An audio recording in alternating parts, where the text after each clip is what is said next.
که تاسو غواړئ چې ستاسو لپاره هره ورځ یو ملک یو فرشته دعا وغواړي او په دعا کې ستاسو د رزق د فراخۍ دعا وغواړي د الله رب العالمین نه، نو د دې لپاره صرف یو عمل راغلی د حدیث کې.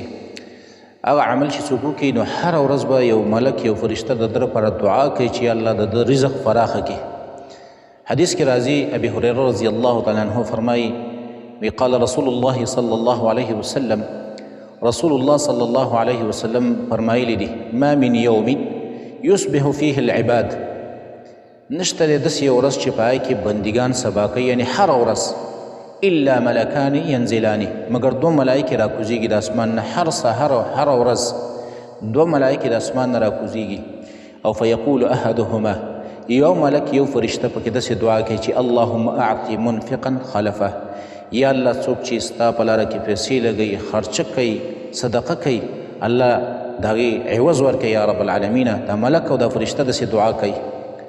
او ویقول الاخر، هغه دویمه فرشته داسې دعا کوي چې اللهم اعطي ممسکا تلفه، یا الله څوک چې پیسې نه لګوي،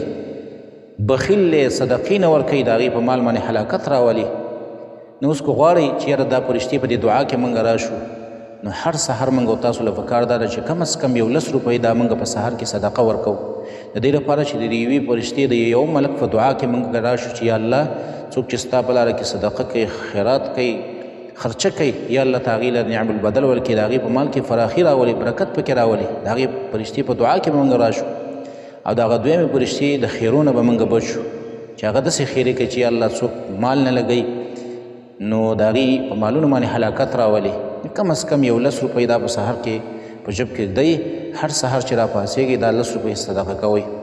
بل حدیث کې راځي، حدیث قدسي دی، الله رب العالمین فرمایي وی ابن آدم، ای بني آدمه انفق، ته خرچه کوه، نو انفق علیک، زه به په تا باندې خرچه کومه. ته زما په لاره کې پیسې لګوه، صدقې و خیرات کوه، زه به ستا مال سیوا کوم، ستا په مال کې به برکت راولم. یو بل حدیث کې راځي، رسول الله صلی الله علیه وسلم دا وفرمایل وی سبق درهم 100,000 درهم، رسول الله صلی الله علیه وسلم وفرمایل وی یو درهم د 1,00,000 درهمونه مخکې شو. دا خبره نبي صلی الله علیه وسلم یو ځل صحابو ته وکړله، وی یو درهم د 1,00,000 درهمونه مخکې شو. نو صحابه ویل یا رسول الله دا څنګه؟ نبي صلی الله علیه وسلم وفرمایل وی 2 سړي وو، یو سړی و هغه غریب و او د هغه صرف 2 درهمونه ورسره وو. نو دا سړی راپاڅېدو، په دې 2 درهمونو کې دا یو درهم چې د ده نیم مال جوړېدو، دا نیم مال چې دا یو درهم و دا ایسته صدقه کو. هغه دویم سړی مالدار او ډېر زیات فراخه مالونه و،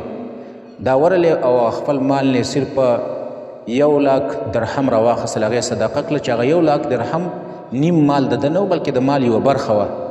نو د دې وجه نبي صلی الله علیه وسلم هغه یو درهم چې هغه کې اخلاص ډېر و، هغه نیم مال د دې غریب سړي جوړېدو، هغه مخکې شو په هغه 100,000 درهم باندې چې هغه 1,00,000 درهم دي، د هغې نه مخکې شو، ځکه چې هغه د یو مال یو برخه و، هغه سړی مالداره و، نیم مال یې د 1,00,000 روپۍ نه وي بلکې دا د مال یو حصه وه.